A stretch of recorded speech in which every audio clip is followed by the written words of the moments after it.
So biotechnology and its application, इस पूरे chapter में हम लोगों को क्या क्या पढ़ना है? Biotechnological applications in agriculture.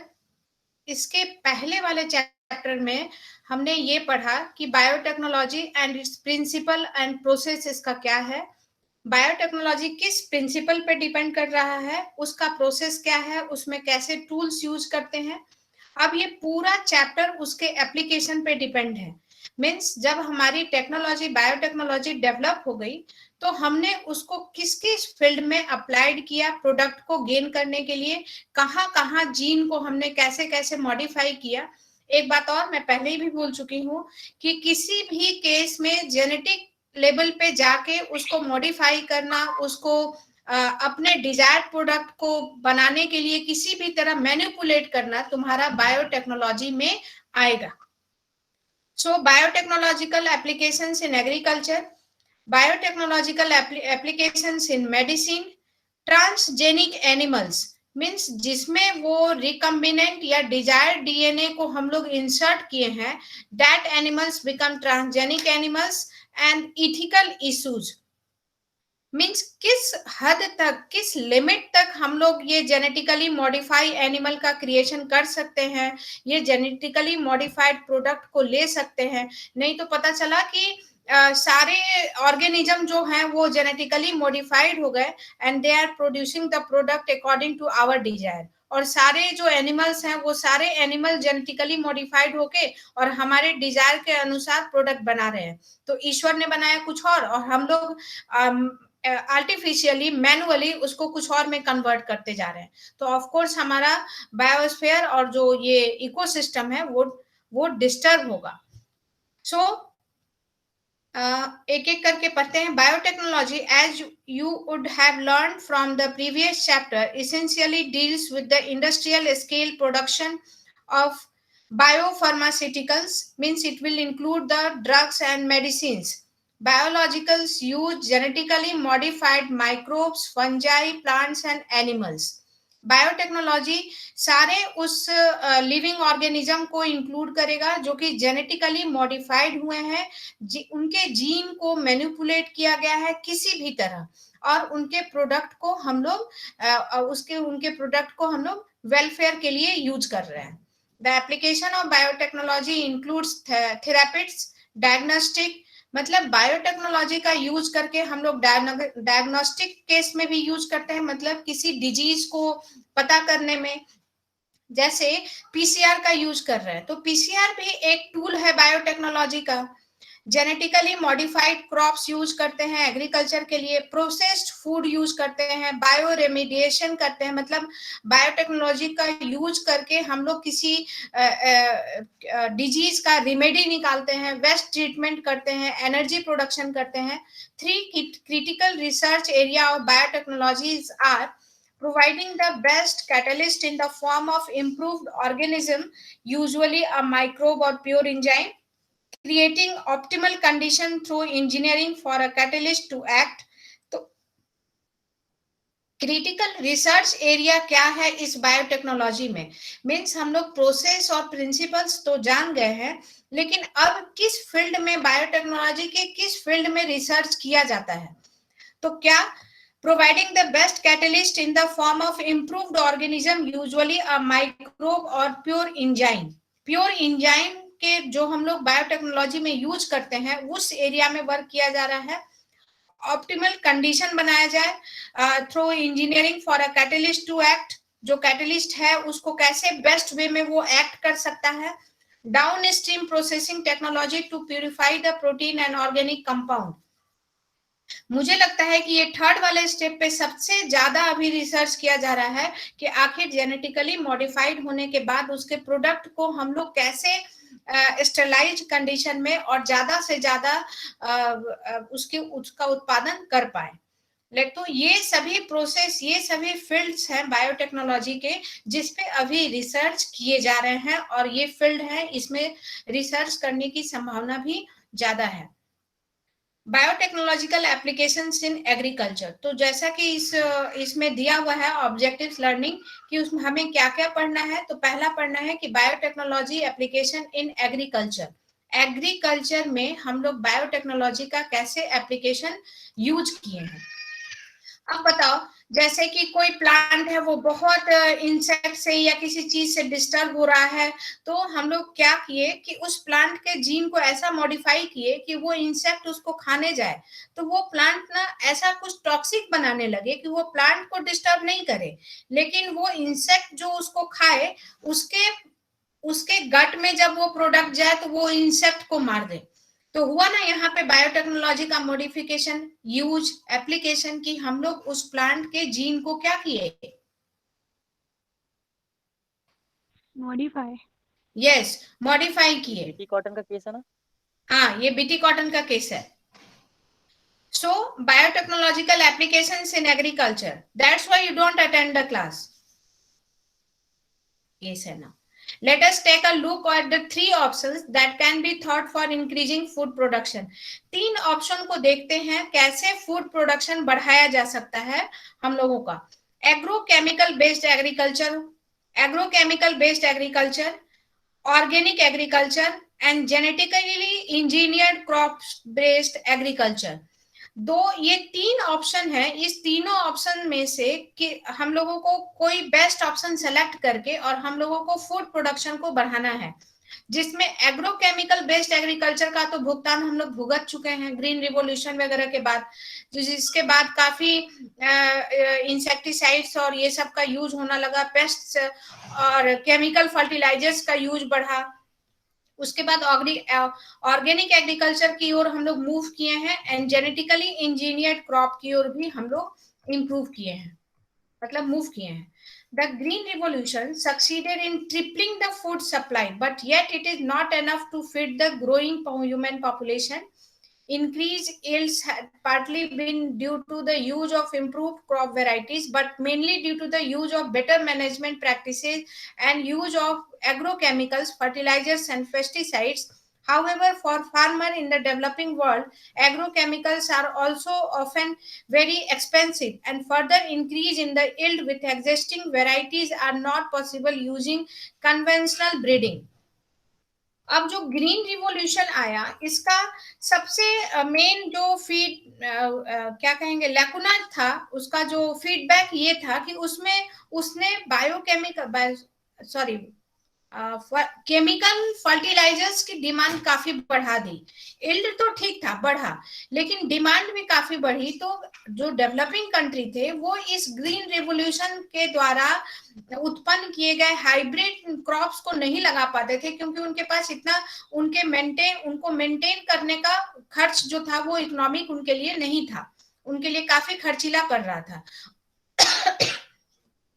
और कन्वेंशनल ब्रीडिंग से जो होता था वो उतना वर्कआउट नहीं हो पाता था। Is there any alternative path that our understanding of genetics can so that farmer can obtain maximum yield from their fields? Is there a way to minimize the use of fertilizers and chemicals so that their harmful effect on the environment are reduced?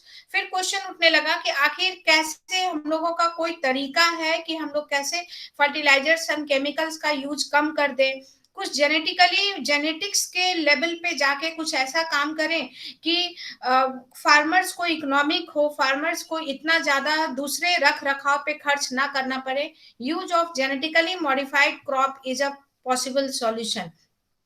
और इन सभी questions का जो solution था वो use of genetically modified crops था, GMO. इसको टिक कर लेना, फुल फॉर्म आ सकता है any organism which is teased eight its genetic level. कोई भी ऑर्गेनिज्म जिसके जेनेटिक लेवल पे जाके उसके जीन को डिस्टर्ब किया गया है, उसके जीन को मॉडिफाई किया गया है to get a desire product, then that organism become genetically modified organism. तो वो जो बीटी कॉटन की हम लोग बात कर रहे थे, तो बीटी कॉटन कैसा होगा, जेनेटिकली मॉडिफाइड होगा या प्योर प्लांट है? Genetically modified. Genetically modified. Yes, it is genetically modified. मतलब कोई भी प्लांट जिसका प्रोडक्ट जो है हम लोग चेंज करें, फिनोटाइप चेंज करें, उसके जीनोटाइप पर जाकर उसके जीन के साथ कुछ टीच करके, कुछ मैनिपुलेट करके, कुछ कट पेस्ट करके, ऐसा, then it will become genetically modified plant. GM plants have been very useful in many ways. Genetically modified has made crops more tolerant to abiotic stress. ये सब रटे रटाए आंसर हैं जिनको टिक कर लेना और ये आंसर लॉन्ग में आ सकते हैं. Why genetically modified crops are better? They can tolerate the abiotic stress. मतलब abiotic क्या क्या है? टेम्परेचर है, रेन है, ड्रॉट है, वाटर कंडीशन है. इन सभी को वो लोग अच्छे से वो स्ट्रेस को बर्दाश्त कर पाते हैं, टॉलरेट कर पाते हैं. Reduce reliance on chemical pesticides. Chemical pesticides पे उनका डिपेंडेंसी कम होता है. Help to reduce post harvest losses. Post harvest losses मतलब जैसे कुछ कुछ टमाटर की हुई, टमाटर जो एकदम प्योर देसीला टमाटर रहेंगे, एकदम ऑर्गेनिक, तो वो कैसा रहेगा, पकेगा और उसके बाद तुरंत वो गलना सड़ना भी स्टार्ट हो जाएगा. लेकिन अब देखना हाइब्रिड एक टमाटर आता है, वो थोड़ा ओवल शेप का टोमेटो रहता है.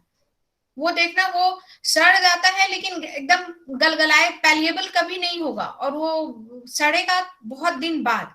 तो ये सब क्या किया गया, उनके जीन लेवल पे जाके इंजाइम को कब, उसके राइपनिंग इंजाइम को कितने देर बाद सिक्रीट करना है, कब सिक्रीट करना है, सिक्रीट करवाना है कि नहीं करवाना है, तो इस लेवल पे जाके हम लोग सोचे और उसको मॉडिफाई किए. Increased efficiency of mineral usage of by plants. This prevent early exhaustion or fertility of the soil. मतलब प्लांट को ऐसा चेंज करें कि वो इफिशिएंट यूज करें मिनरल का. कभी कभी क्या होता है, हम लोग खेतों में डाल देते हैं और जो नेचुरल प्लांट है वो ऑब्जॉर्ब ही नहीं कर पाते हैं और फिर बारिश हुई और उस सॉइल से निकल के बाहर चले गए. सो उनमें जो इफिशिएंट यूज करने का, मिनरल को यूज करने का और अपने अपने आप को ग्रोथ कराने की इफिशियंसी ज्यादा हो. इनहांस न्यूट्रिशनल वैल्यू, और जो उनका प्रोडक्ट आए, फ्रूट बने, ग्रेन्स बने, उनका न्यूट्रिशनल वैल्यू अच्छा होता है. लाइक गोल्डन राइस, इसको टिक कर लेना, इंपॉर्टेंट है. गोल्डन राइस जो है एग्जाम में आता है, is enriched in which vitamin? Which vitamin? Vitamin A. Yes, vitamin A. एकदम रटा रटाया क्वेश्चन है. गोल्डन राइस जो हाइब्रिड वेराइटी है, जेनेटिकली मॉडिफाइड है, वो विटामिन ए में इनरिच्ड रहता है. इसी तरह हम ना बहुत सारे काऊ के हाइब्रिड में भी जीन लेवल पे चेंजेस लाए हैं, ओवम में जीन में चेंजेस लाए हैं, जिसके कारण जो काऊ में मिल्क प्रोड्यूस होगा उसके प्रोटीन में बच्चों के लिए डेवलपिंग प्रोटीन्स होते हैं अच्छे. तो इस तरह का हम लोग चेंजेस लाते हैं ऑर्गेनिज्म में at its genetic level, gene level, permanent change लाते हैं. These organisms are GMO, genetically modified organisms, और वो इस प्रकार के क्वालिटीज को वो कैरी करते हैं. In addition to these uses, GM has been used to create tailor-made plants to supply alternative resources to industries in the form of starches, fuels and pharmaceuticals. इसी तरह genetically modified plant ऐसे भी हम लोग बना लिए हैं, जैसे किसी किसी प्लांट को इस तरह जेनेटिकली मॉडिफाइड किए कि उससे बहुत ढेर सारा और स्ट्रॉन्ग स्टार्च निकलता है, तो उससे स्टार्च बनता है, फ्यूल्स बनता है, फार्मास्यूटिकल्स में मेडिसिन बनते हैं. Some of the application of biotechnology in agriculture that you have studied in detail for the production of pest resistant plant. This all topic is very important and it will come, which could decrease the amount of pesticide use. इसकी story क्या है कि कीड़ा जो था वो ये cotton plant का जो कीड़ा था वो कॉटन प्लांट को खाता है और corn borer and cotton ball worms करके डिजीज कर देता है उसमें. लेकिन जब देखा गया तो एक बैक्टीरिया था बैसिलस थ्यूरिनजेनेसिस. वो बैसिलस थ्यूरिनजेनेसिस जो बैक्टीरिया है, अगर खुदा ना खास्ता वो बैक्टीरिया को अगर ये इंसेक्ट निगल लेता था, खा लेता था, तो वो इंसेक्ट के गट में जाके या कुछ भी तरह उस इंसेक्ट की डेथ हो जाती थी. फिर क्या हुआ कि बैसिलस थ्यूरिनजेनेसिस का टैबलेट भी मिलता है, जो कि हम लोग माइक्रो ऑर्गेनिज्म में पढ़े हैं. फार्मर्स बैसिलस थ्यूरिनजेनेसिस का टैबलेट्स बैक्टीरिया का टैबलेट अपने खेतों में स्प्रे कर सकते हैं. लेकिन फिर सोचा गया कि क्यों ना बैसिलस थ्यूरिनजेनेसिस का जो कैरेक्टर है जिससे वो कीड़े को मार दे रहा है, उस कैरेक्टर को हम लोग ढूंढे. उस कैरेक्टर को पहचानने के बाद हम फिर किसकी तलाश करेंगे? यस, डिजायर्ड जीन का, कि वो जो टॉक्सिन है जिसके कारण वो इंसेक्ट का डेथ हो रहा है, वो डिजायर्ड जीन इसका कहाँ लोकेटेड है, तो वो हमारा डिजायर्ड डीएनए हो जाएगा। उसके बाद उसको काटेंगे, फिर उसको क्या करेंगे? प्लाज्मिड में, वेक्टर में, हाँ, यस, वेरी गुड, वेक्टर पे अपलोड करेंगे। अब वेक्टर कुछ भी यूज कर सकते हैं, अगर इस बैक्टीरिया का भी प्लाज्मिड होगा तो उसी प्लाज्मिड पे, या किसी इकोलाई का प्लाज्मिड जिसमें वो ग्रो कर पाए, जिसमें वो प्लाज्मिड मल्टीप्लाई कर पाए, वैसे तो बैक्टीरिया के उसको जीन को लेंगे, वेक्टर पे अपलोड करेंगे, फिर उस वेक्टर पे वो उस प्लांट को उस जीन से आपका वो जीन गन से या कुछ से भी उस प्लांट में उस जीन को पहुंचाएंगे, उसको इंटैक्ट कराएंगे, और फिर वो प्रोडक्ट जो है प्लांट में बनना स्टार्ट होगा। BT toxin is produced by bacterium bacillus thuringiensis, BT for short. Spelling एकदम करेक्ट होना चाहिए, और कहीं भी लिखेंगे तो इसको अंडरलाइन करेंगे। BT toxin, bacillus thuringiensis is a bacteria. BT toxin gene has been cloned from bacteria and been expressed in the plants to provide resistance to insects without the need of insecticides. In effect, created biopesticides. For example, BT cotton, BT corn, rice, tomato, potato, soyabean, etc. Ma'am तो BT इसके बाद तो फिर pesticide use होता ही नहीं होगा? नहीं होता है, नहीं करने की बंद हो जरूरत गया? है। हाँ, लेकिन दैट बैक्टीरिया किस कीड़े को मारता है उस कीड़े के लिए यूज नहीं करने होगा। अब वो बैड लक रहेगा कहीं और दूसरा कीड़ा उस पर अटैक करना स्टार्ट कर दिया, तब देखा जाएगा। ठीक है। Yes. Some strains of Bacillus thuringiensis produce protein, अब यहां से लाइन को एकदम अच्छे से समझेंगे। Produce proteins that kill certain insects such as, अब ये इंसेक्ट्स की बात हो रही है।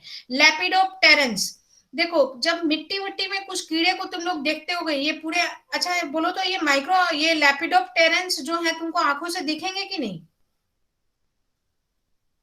मैम वॉर्म से तो दिखने चाहिए। नहीं, दिखने चाहिए नहीं, दिखेंगे, कीड़े हैं ये, हाँ वो आर्थ्रोपोड्स वॉर्म हैं। है ना, तो वो हाँ, दिखेंगे। दिखेंगे ही, पूरे दिखेंगे।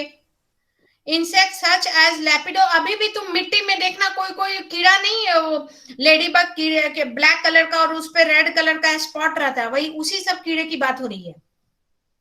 लेपिडोप्टेरन्स, याद रखना कीड़े का नाम, इंसेक्ट का नाम। टोबैको बर्डवर्म कहते हैं या आर्मी वर्म कहते हैं।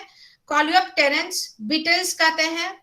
डायप्टेरन्स, यहाँ हम लोगों के घर के आसपास बहुत है ये सब। डायप्टेरन्स जिसमें फ्लाइज एंड मॉस्किटोज आते हैं। Bacillus thuringiensis forms protein crystal during a particular phase of their growth. These crystals contain a toxic insecticidal protein. ये जो Bacillus thuringiensis है, वो अपने लाइफ साइकिल के एक स्टेज में कोई एक प्रोटीन क्रिस्टल बनाता है जो कि इंसेक्टिसाइडल, वही टॉक्सिक है उस इंसेक्ट के लिए। Why does this toxin not kill the bacillus? क्योंकि ये जो प्रोटीन रहता है वो बैक्टीरिया में बैक्टीरियल कंडीशन में प्री के फॉर्म में रहता है, इनएक्टिव फॉर्म में रहता है। प्रो मतलब मैच्योर फॉर्म में नहीं रहता है, प्रो एक्टिव रहता है, एक्टिव फॉर्म में नहीं रहता है बैक्टीरियल के बॉडी कंडीशन में। उसके एक्टिव होने के लिए जो कंडीशन चाहिए वो उसको कहाँ मिल जाता है? वो जो खाएगा ना, जो मर जाएगा उसके अंदर। यस, वो जो खाएगा उसके गट में मिल जाएगा, वहां पे वो टॉक्सिन जो है वो रियल हो जाएगा, एक्टिव हो जाएगा और उसके गट को इफेक्ट करेगा।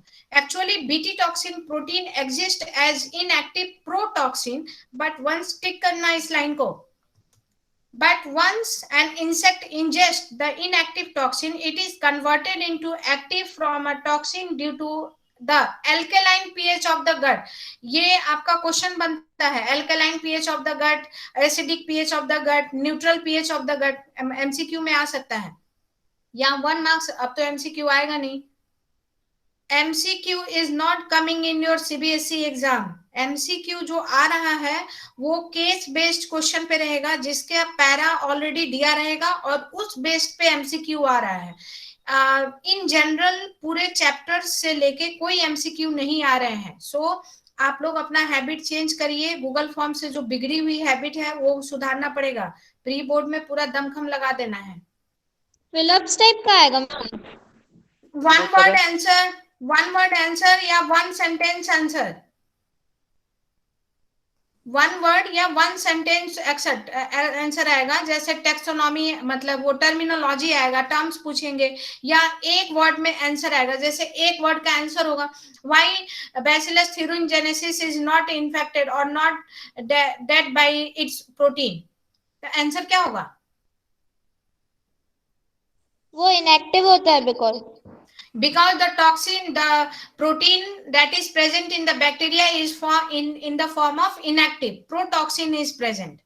ये वायरस के जैसा है थोड़ा सा, बाहर वो नॉन लिविंग, फिर उसके बाद बॉडी के अंदर लिविंग, वही वाला हाल है। हाँ तो ये यहाँ पे living and non living word use नहीं करेंगे, active and inactive. In bacteria it is inactive and after going to the gut of the insect under the alkaline pH of the gut it become active। तो ये आपका one sentence answer है, 1 marks के answer में आ सकता है। और reasoning and assertions आ रहे हैं, 4 रीजनिंग एंड असर्शन तुम्हारे वन वर्ड आंसर के बाद। उसके बाद केस बेस्ड पे भी एक रीजनिंग असर्शन है। हर केस बेस्ड पे 5 क्वेश्चन है, जिसमें 4 करना है, 1 नहीं करना है। तो 5 क्वेश्चन में 4 एमसीक्यू है और 1 रीजनिंग एंड असर्शन है। तो वही एमसीक्यू वहीं पे बस आएगा, ऐसा इन जनरल एमसीक्यूज नहीं आ रहे हैं। So after intaking of this toxin, what happened to that insect? The activated toxin binds to the surface of midgut epithelial cell। Line को अंडरलाइन करना, क्या होता है? Surface of the midgut epithelial cell से वो बाइंड करता है and it create pores that causes cell swelling, और फिर उसमें पोर्स हो जाएंगे, फिर अपना ऑस्मोसिस गड़बड़ हो जाएगा, सेल स्वेलिंग होगा, फिर लाइसिस होकर eventually cause the death of the insect. इस पूरे टॉपिक का आंसर तुम्हारा इस 4-5 लाइन में छुपा हुआ है। किसी भी प्रकार से क्वेश्चन आएगा, इसी तरह का आंसर देना है। लाइसिस का मीनिंग मैम? ब्रेक में डेथ, ब्रेक कर जाना, टू ब्रेक। लाइसिस का meaning? Yes, lysis means to break, टूट जाना। yes, causing the cell lysing, जब सेल्स काफी स्वेल करेंगे तो क्या करेगा? फट जाएगा, ब्रेक कर जाएगा, बर्स्ट कर जाना, burst, BURST। Specific Bt toxin genes were isolated from Bacillus thuringiensis and incorporated into several crop plants such as cotton. The choice of genes depend upon the crop and the targeted pest। अब देखो different types के strains जो हैं bacteria के, वो different types के protein बनाते हैं। अब किस टाइप के टारगेट करना है पेस्ट को, किस टाइप के कीड़े को मारना है, उस स्ट्रेन का हम लोग चॉइस करते हैं। बैक्टीरिया के उस स्ट्रेन का चॉइस करते हैं। याद रखना, strain it is a species, thuringiensis जो है वो स्पीसीज है एंड बैसिलस जीनस है। मैं स्ट्रेन की बात कर रही हूँ। डिफरेंट स्ट्रेन्स मतलब इससे भी सब स्पीसीज डिफरेंट टॉक्सिन बनाते हैं और वो टारगेटेड, किस पेस्ट को टारगेट करना है उस हिसाब से सेलेक्ट करते हैं। Most of the Bt toxins are insect group specific. Maximum जो ये बैसिलस thuringiensis का जो प्रोटीन है वो इंसेक्ट ग्रुप को ही मारता है, स्पेसिफिक है ये। The toxin is coded by gene, ये टिक करना। फिर जो टॉक्सिन है वो बैक्टीरिया के किस जीन से कोड होता है, तो उस जीन का नाम क्या है? IAC। हाँ, क्राई आई नहीं है, ये 1 है, cry Roman 1, cry 1AC, cry 1AC ने जीन का नाम है क्राई। कभी भी जीन का नाम डिनोट ना स्मॉल लेटर्स में करते हैं, और यही अगर अमाइनो एसिड रहता तो फर्स्ट लेटर कैपिटल रहता। There are number of them, for example proteins encoded by genes cry1AC and cry2AB control the cotton bollworm। हमेशा क्वेश्चन आता है, हिट क्वेश्चन, कॉटन बॉलवर्म्स के लिए कौन से जीन रेस्पॉन्सिबल हैं?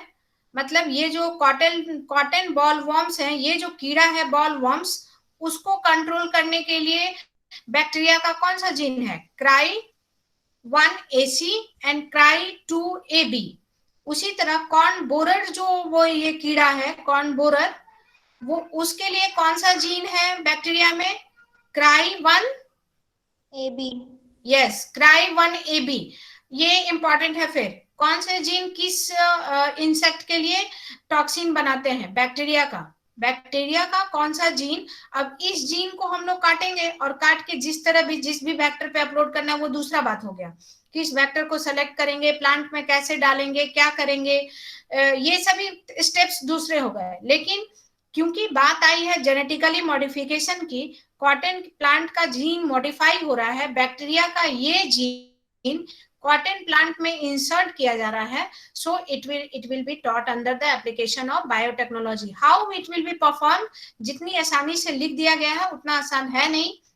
इसमें वेक्टर फिर ट्रांसफॉर्म करना, फिर प्लांट के अंदर उस जीन को पहुंचाना, फिर उस जीन को ऐड कराना, फिर प्रोडक्ट देखना बन रहा है नहीं बन रहा है, तो ये सभी प्रोसेस है। यहाँ तो सिंपल तुमको परोस दिया जा रहा है कि this all are happening, but really how these are happening is a complex process. Vector तो कुछ बताया नहीं, कैसे ट्रांसफॉर्म किया जाएगा ये भी नहीं, लेकिन तुम लोगों को उतना जानना भी नहीं है। अभी सिर्फ बेसिक्स समझो कि होता क्या है बायोटेक्नोलॉजी और कैसे इसका एप्लीकेशन होता है। सो क्राई इस पूरे टॉपिक में आपका इंपॉर्टेंट है कि बैक्टीरिया कैसा जीन इंसेक्टिसाइडल प्रोटीन्स बना रहा है। That insecticidal protein is remains inactive or in the form of inactive protoxin in the body of bacteria in bacterial environment. It become toxic when it reaches the gut of insect. And in which pH? gut का pH क्या है?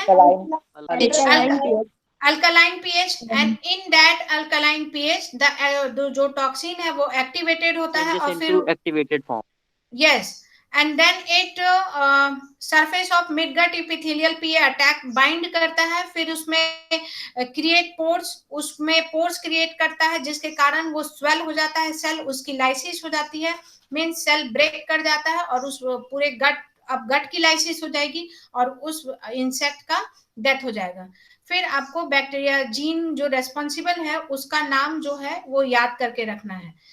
Paste resistant insect जो है, ये जितने छोटे में NCERT finish किया है उतना छोटा ये टॉपिक है नहीं, क्योंकि ये एक जेनेटिकल फिनोमिना पे डिपेंडेंट है, आरएनए इंटरफेरेंस, जिसको समझना जरूरी है।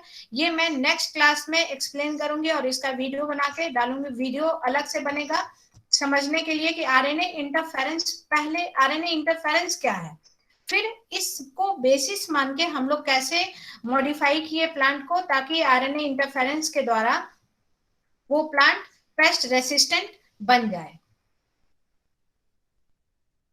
तो आज हम लोग यहीं तक रहने देते हैं। पेस्ट रेसिस्टेंट या बायोटेक्नोलॉजिकल एप्लीकेशंस इन मेडिसिन, जो कि इंसुलिन बनाना है, ये पढ़ सकते हैं। The recombinant DNA technologies process have made immense impact in the area of healthcare by enabling mass production of safe and more effective therapeutic drugs, जिसमें insulin अभी high demand पे है। ये इसकी मार्केट में इतनी डिमांड है कि इंसुलिन हमें आर्टिफिशियली बनाना, उसको हम लोगों को बायोटेक्नोलॉजी के द्वारा प्रोडक्ट बनाना बहुत ही अब इन डिमांड है ये। Further, recombinant therapeutics do not induce unwanted immunological responses as in common in case of similar products isolated for non-human resource.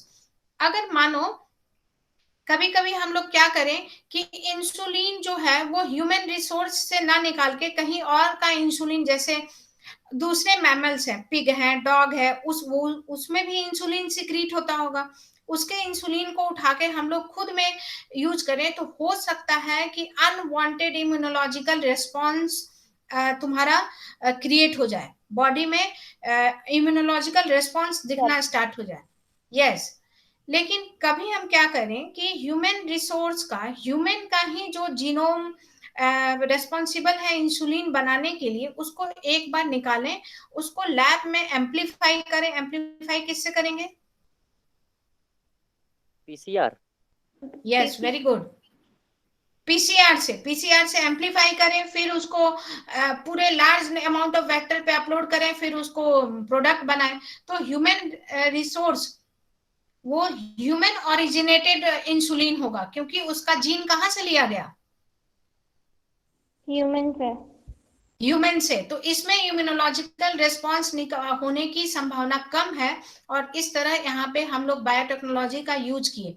अब ये ह्यूमन रिसोर्स इंसुलिन जीन को निकाल के कुछ ऐसे एनिमल में डाल देंगे जहां से उसके प्रोडक्ट को आराम से गेन करना, या वो जब बनाना स्टार्ट करेगा तो वहां से गेन करना, वहां से इकट्ठा करना आसान हो जाएगा, और वो तुरंत तुरंत बनाएगा भी, उसका प्रोडक्शन रेट ज्यादा हो। तो इस तरह का ऑर्गेनिज्म हम ढूंढेंगे, और वो ऑर्गेनिज्म जेनेटिकली मॉडिफाइड हो जाएगा, क्योंकि वो इंसुलिन मानो नहीं बनाता था, अब वो बनाना स्टार्ट कर देगा। At present about 30 recombinant therapeutics have been approved for human use the world over. In India 12 of these are presently being marked. इतने तरह के दवाइयां इतना प्रोड्यूस हो रही हैं। Management of adult onset diabetes is possible by taking insulin at regular intervals. What would a diabetic patient do if enough human insulin was not available? अगर enough human insulin market में available नहीं रहेगा तो क्या होगा, समझ सकते हो? If you discuss this, you would soon realize that one would have to isolate and use insulin for other animals. Would the insulin isolated from other animals be just as effective as that secreted by the human body itself? And would it be not elicit an immune response in the human body? Now imagine if bacterium were available that could make human insulin, suddenly the whole process becomes so simple. अगर क्या होगा कि कोई bacteria human insulin बनाना start कर दे तो कितना simple हो जाएगा। हम किसी दूसरे जानवर का इंसुलिन निकाल के और ह्यूमन में डालें, उससे बेटर है कि ह्यूमन का ही इंसुलिन उस जानवर में प्रोड्यूस कराएं, या बैक्टीरिया या किसी अदर सोर्स से प्रोड्यूस कराएं। हो सकता है ना? एस्क्रिचिया कोलाई। यस। देन तो वो एस्क्रिचिया कोलाई बेचारा ह्यूमन इंसुलिन बनाता नहीं है, लेकिन हम लोग उसको यूज कर दिए, उसमें हम लोग अपना डीएनए अपलोड कर दिए उसके प्लाज्मिड में, सर उसके प्लाज्मिड में नहीं, मैं नहीं, किसी और प्लाज्मिड में, और फिर उस प्लाज्मिड को इस बैक्टीरिया को ट्रांसफॉर्म कराए, हमारा डीएनए कैरी करके वो उसमें गया, और फिर उसको you can easily grow a large quantity of bacteria and make much insulin as you need. एक तो इसका जनरेशन टाइम कम है, इसलिए मल्टीप्लिकेशन जल्दी होगा, प्रोडक्शन रेप्लिकेशन ज्यादा होगा, प्रोडक्शन जल्दी होगा। Think about whether insulin can be orally administered to a diabetic people or not. Why? सोचो कि इंसुलिन क्या डायबिटिक पीपल को ओरली एडमिनिस्ट्रेटेड, मतलब ओरली दिया जा सकता है या नहीं? मैम ओरली तो नहीं देते हैं, ब्लड में देते हैं ना। It's hormone.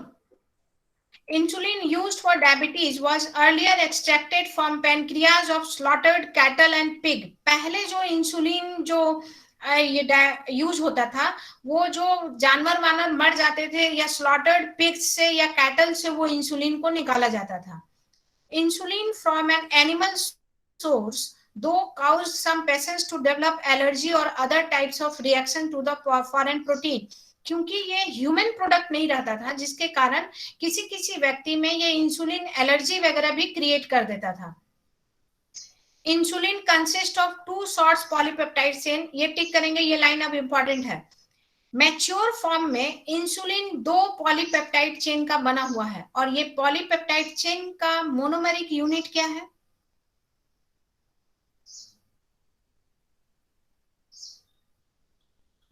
Polypeptide chains means what? It is protein, carbohydrate, lipid, ये क्या है?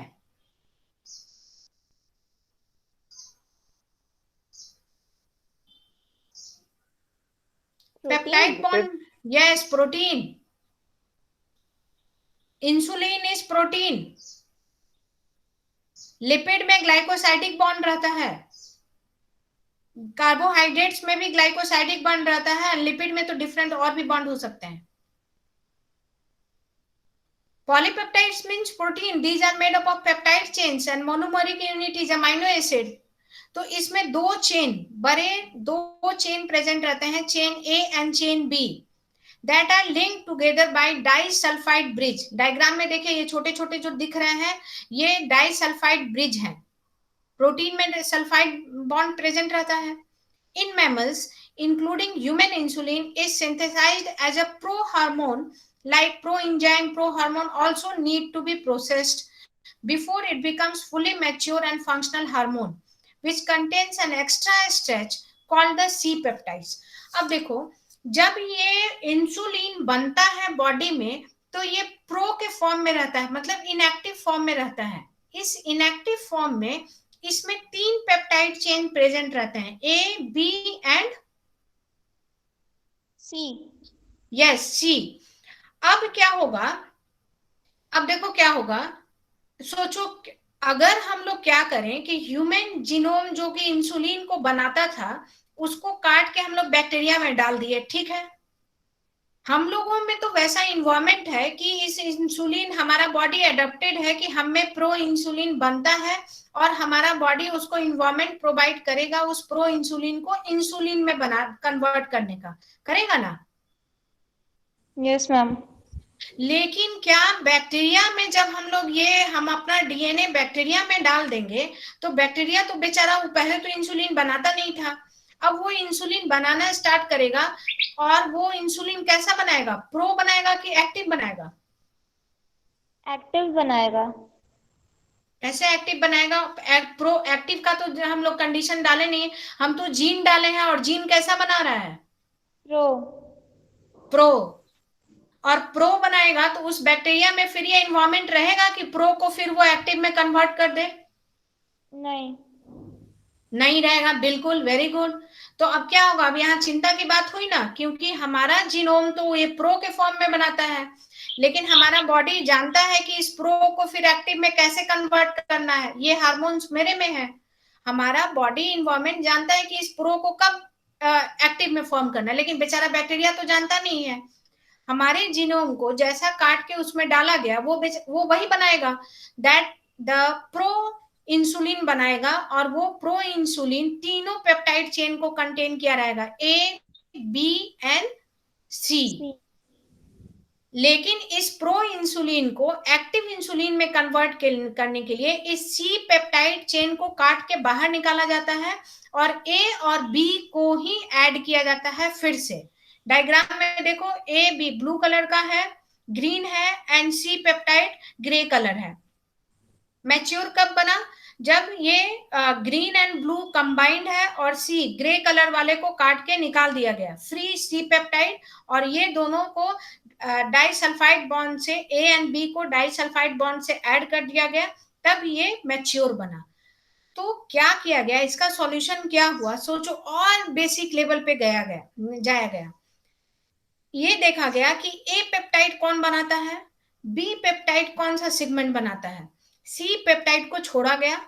अब मतलब जीन को निकाल के ए बी सी में छांटा गया, फिर ए जीन को अलग डाला गया, बी जीन को अलग डाला गया। सी डी जीन को डालने की बैक्टीरिया में जरूरत है?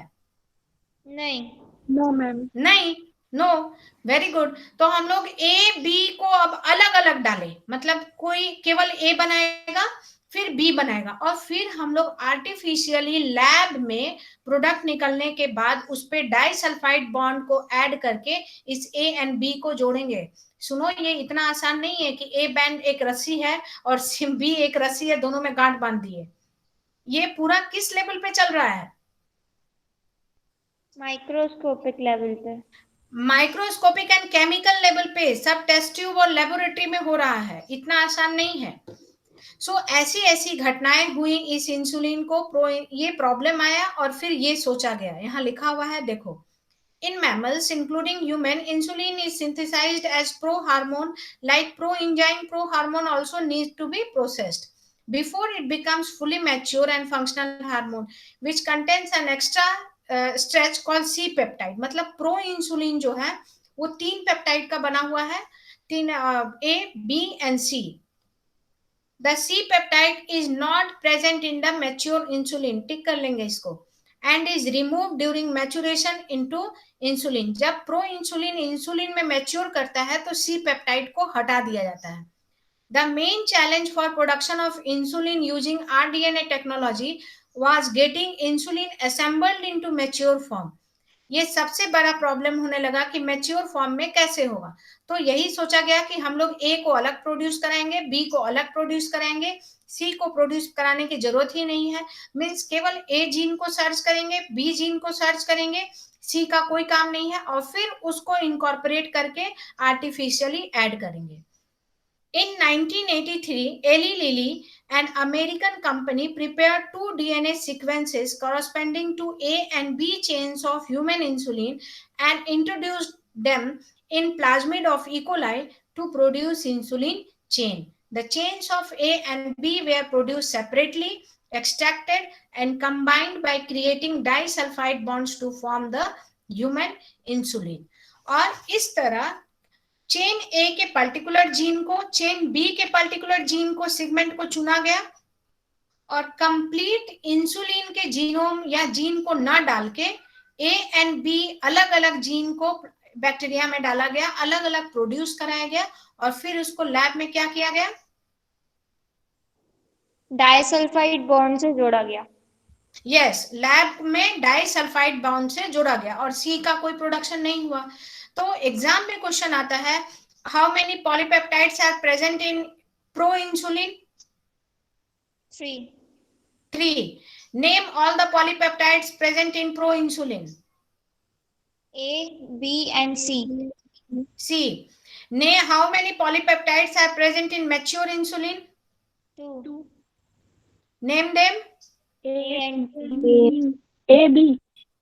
A, B, good. Which polypeptide chain is not present in mature insulin? C peptide. C peptide. और इस तरह by the use of biotechnology we get separate product of A gene, A polypeptide, we get separate product of B polypeptide, and lastly we add the both polypeptide using disulfide bonds in laboratory, and thus mature insulin was produced from human resource. हम लोगों को अब किसी pig, slaughtered, कैटल्ड का insulin डालने का जरूरत नहीं है। ह्यूमन रिसोर्स, ह्यूमन के ही जीनोम का ऐड करके जीन को हम लोग मल्टीप्लाई करा के वेक्टर पे अपलोड करा के और हमारा ही इंसुलिन अब बैक्टीरिया से प्रोड्यूस कराते हैं। सो वी रीड द आज हम लोग 2 टॉपिक्स को पढ़े, एग्रीकल्चर में बीटी कॉटन को और मेडिसिन में इंसुलिन को। यहीं तक रहने देते हैं। नेक्स्ट क्लास में हम लोग पढ़ेंगे फर्स्ट तो ट्रांसजेनिक पेस्ट रेसिस्टेंट प्लांट को मैं सबसे लास्ट में पढ़ाऊंगी क्योंकि थोड़ा लंबा है, समझाना है। नेक्स्ट में हम लोग कल पढ़ेंगे जीन थेरेपी, जीन लेवल पे जाके हम लोग कैसे जीन का करेक्शन करते हैं, molecular diagnostics and all others next topic. Okay, so